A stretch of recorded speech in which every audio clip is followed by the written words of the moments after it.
Hey, how's it going, everybody? Welcome back to another review here on the Nostalgia Factor. I am Ryan, and today, everyone, I have a bit of a different kind of review that I'm actually pretty excited to do for you guys for today. So this is the first Game Boy Advance game that I think I've done here on the channel besides anything Pokemon related, and I'm very excited to announce that today I will be covering probably one of the best GBA games and one of my personal favorites ever made, Castlevania Aria of Sorrow. Aria of Sorrow was made back in 2003 by Konami back in their early days, and arguably better days when they were actually producing Castlevania games. Made on the GBA in a Metroidvania style, basically a side-scroller action-adventure game, similar to Symphony the Night Before It, which, by the way, I have covered on the channel in the past, and Symphony is one of my favorite games ever made, as a result of me actually tracking it down and playing it, and Aria is very similar to this game, albeit different in a few ways. Aria's story follows Soma Cruz, a transfer student who is visiting Japan with his friend Mina as they visit a shrine in the middle of an eclipse. As they get sucked into the eclipse, they discover that they are now afoot in Dracula's castle.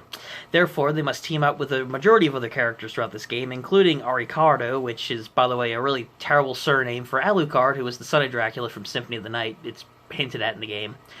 But he has to make his way through the castle in order to find a way for him and Mina to escape. And he finds out a few strange things about himself, including a new ability he has called the Power of Dominance, which allows him to absorb the souls of different monsters that he kills in the castle, and he can use their abilities. So it's a really interesting storyline. It's a very different premise for a Castlevania game. There's a lot of different other characters in this game. And what I really like about this unique-wise is that it differs away from the original Castlevania formula, from like the Belmont clan going through multiple adventures and killing Dracula, whereas those stories still work in their own right. This story still has a bit more meat on it, similar to Symphony itself. When I think of this game, I think of it as Symphony of the Night, but with a different castle backdrop, different gameplay mechanics, and different characters.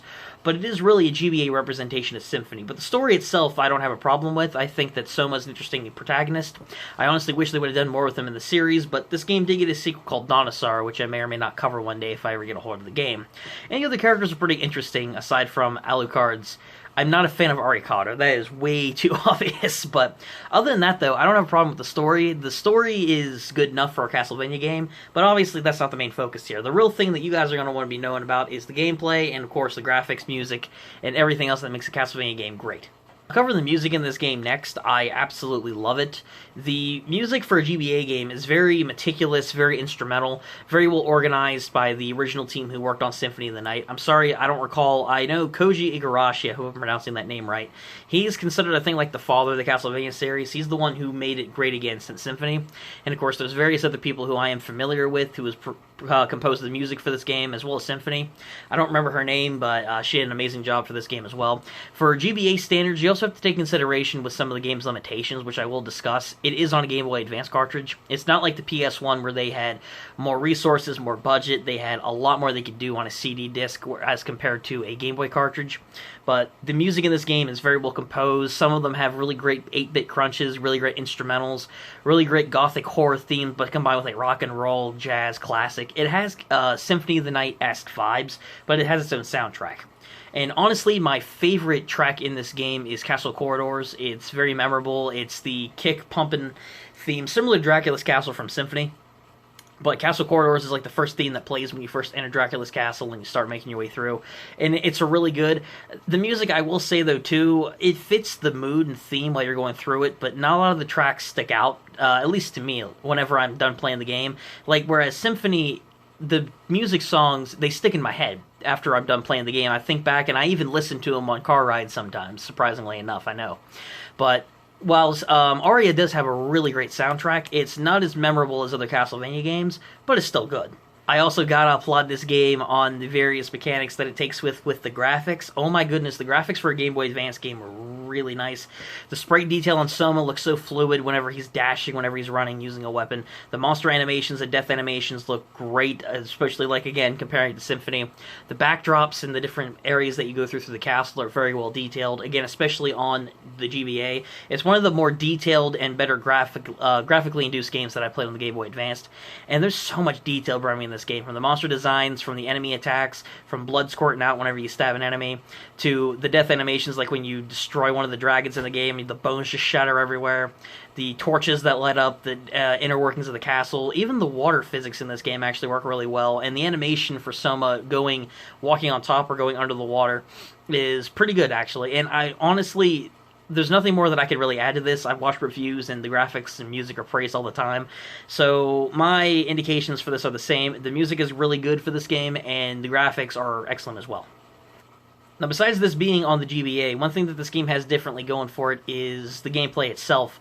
In this incarnation, everything's still the same for a classic Castlevania Metroidvania-style game. You still have to search around the castle, find hidden rooms. You can still go for 100% map completion, search different areas of the castle, find upgrades and armor. There's a shop that you can go and buy and sell stuff within the castle, upgrade your armor and arsenal and all that. The one thing that's different in this game, though, is the soul system, which is a really unique concept. I know the soul system was used in Aria, and it was used in the sequel Dawn of Sorrow, with Soma exclusively, since I won't spoil it for those of you who haven't played it, but let's just say he has some unique abilities akin to Dracula himself, funnily enough. But like I said, he has the ability to absorb the souls of monsters. Now, there's a very small percentage throughout the game. Each playthrough, which really adds some replayability, is every time you kill a monster, there's a chance that you'll end up with a different set of souls every single time. Granted, there's souls that you get that you're required to have and use in order to progress the story, kind of like the Skula ability where you have to walk on water, and the whatever the other one is that you have to walk on top of the water. So different abilities that are required. But the different monster souls that you can do all sorts of stuff with, they have physical moves, they have transformation moves, and then they also have moves that boost up your stats. So they have like 3 different types of souls there, which work really well. And I like the idea of the soul system where you can just go and equip different souls and attacks to kind of what your playstyle is going to be. But in all honesty, though, I can kind of see the repetitiveness of this as well. If you want a certain soul or you want to go for 100% completion on this, it's going to take you some time to get used to. And there are enemies scattered throughout all the castle, and even though they do have a really nice system that trumps Symphony with backtracking, you see, in this game, in Symphony as well, they had portals that you could utilize. The problem with Symphony was it was completely random where you had to go in the castle.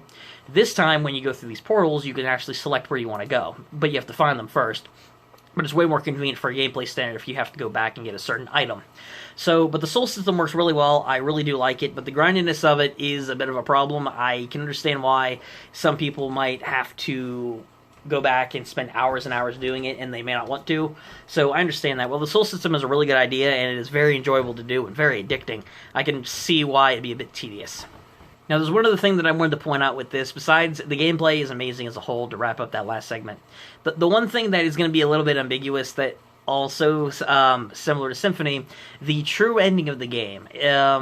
Symphony had this thing where you had to collect certain items and you had to go to certain areas, and that's how you could access the inverted castle. But you had to have 2 specific rings, go to the clock tower, get a specific item from Maria in order to see Shaft controlling Richter, and therefore after beating Richter and confronting Shaft, you could go to the reverse castle, beat Shaft, and then Dracula. So, it was a bit of a different thing there. Aria has a similar thing. You have to have 3 specific souls equipped, and when you go into the fight against the antagonist of the game, Graham, who is honestly a pretty generic big boss for this game. He's not really amazing. He's not Dracula by any means. And even Dracula, for the limited appearances he's had in these games for the runtime, is more interesting than Graham is. But nonetheless, he's a guy who thinks that he's Dracula, and he came to the castle in order to inherit his powers, which, spoiler alert, he's not Dracula. Besides Graham, though, but aside from collecting 3 specific souls that you will have to grind for if you don't have in the castle, you have to find 3 specific ancient books that you're going to have certain skills for, hence the backtracking element of this game, which, again, can be a bit tedious, but at the end of the day, though, with the great corridor system they have, it's not as bad, and the gameplay is so addicting that it shouldn't be much of a problem, but the ending is pretty well hidden, especially if you want to go against the true final boss of this game, and, of course, get the actual canon ending. So, while it is a really cool idea, similar to Symphony, it is a lot of head work, and I can only imagine how much people must have been really upset when they found out in a magazine weeks after they bought the game, finding out, this isn't the right ending. Well, dang, they pulled a Symphony on us. All in all, everybody, this game is absolutely amazing. I love Aria of Sorrow. The gameplay, the music, the graphics, all for a GBA Castlevania game similar to Symphony. It is basically a Symphony of the Night successor. But it's just on the GBA, with a whole new different storyline, with unique characters and a really solid storyline. Even though the soul system isn't perfect, and it's a bit grindy, and backtracking is a huge part of this game, and the final ending may or may not be worth it to you, depending on how much time you want to actually spend looking around the castle, and of course the final boss not being that interesting whatsoever. This game is still really amazing. I'm having a blast playing it. I'm getting close to the end of the game, but as of this video, I'm not completely done with it yet. I am very close, though. I've gotten 2 of the 3 books, and I need to get 1 more soul to get the true ending of the game. But other than that, though, guys, this game is absolutely amazing, and I would highly recommend you guys check out another great installment of the Castlevania series. Of course, if you guys want to play the game, I know on the Nintendo eShop, which is your best way to get the game, trust me, you have to, it's like $7 or $8 or something like that to play it electronically on the Switch, so I recommend doing it that way. If you are someone who wants a physical copy, more power to you. I ended up buying a cartridge off of Amazon for 50-some bucks. Which, it's about what the game's worth, and it's really expensive, though, especially if you want to get the game complete in box, it's going to run you over 100 bucks. So, I recommend the best way for you guys to play this game, go get it online. Go get it on the Nintendo eShop. Best way to play it, especially if you have a Switch. Other than that, though, guys, this has been it for my Aria of Sorrow review. Amazing game. If you guys enjoyed this video, be sure to give it a like. Subscribe to the channel if you guys want to see more videos like this in the future. And if you have any game recommendations, let me know in the comments. And, of course, let me know what you guys thought of Aria. I'd be curious to see what you guys think about this game. But yeah, anyway, this has been all for me, guys. Until next time, guys, I will catch you in the next one. Also, a quick shout out to my friend Reject for the thumbnail for this video. Check out his channel in the description. He did a great job. Thanks, man.